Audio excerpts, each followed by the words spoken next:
Who's the most unexpected enemy you've ever had? I work for one of the bougiest daycares in California. It was supposed to be modern, and all the staff went out of their way for the kids. We even forced our manager to make a rule that none of us were allowed our phones during work, so that the babies wouldn't grow up to be iPad kids. For the first few months after opening, everything went smoothly. Until one day, when one of the 5-year-olds started slurring their words and stumbling around the room like a drunkard. We figured it was just some weird sugar rush and sent her home. But the next week, it happened with 2 more kids. Then 3. The complaints came flooding in, and honestly, the parents had every right to be furious. One mom's voice cracked when she told me her son had been acting strange for days. But then things got darker.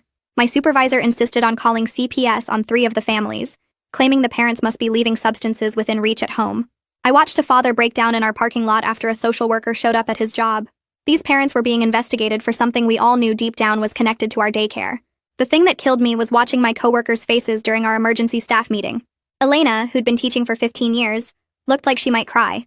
Mitch kept rubbing his temples, muttering about how he'd personally inspected every toy twice that week. Our manager tried defending us to the parents, insisting our products were clean, that we followed every safety protocol. But I could hear the doubt creeping into her voice. The health department showed up, went through everything.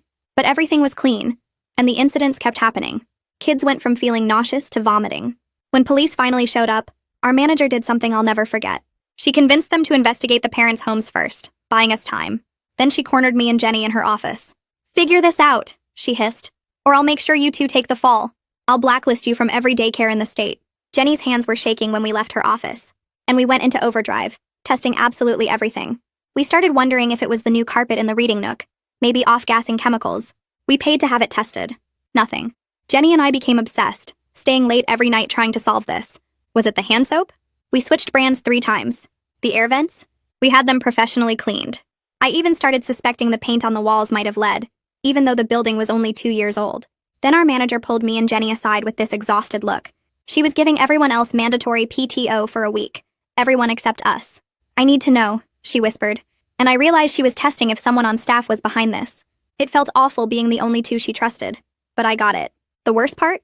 With just me and Jenny running the entire daycare, the incidents actually got worse. 3 kids in 2 days. One had to go to the ER because their heart rate spiked. That's when we knew for certain this wasn't an inside job.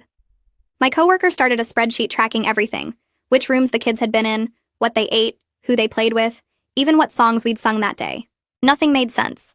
The only consistent thing was that it happened in the afternoon, and the symptoms: dizziness, slurred speech, sometimes nausea. Parents were pulling kids out daily now. We went from 60 enrolled to 23 in 3 weeks. Then one night, Jenny and I were going through our tracking sheets for the 100th time, sitting on those tiny plastic chairs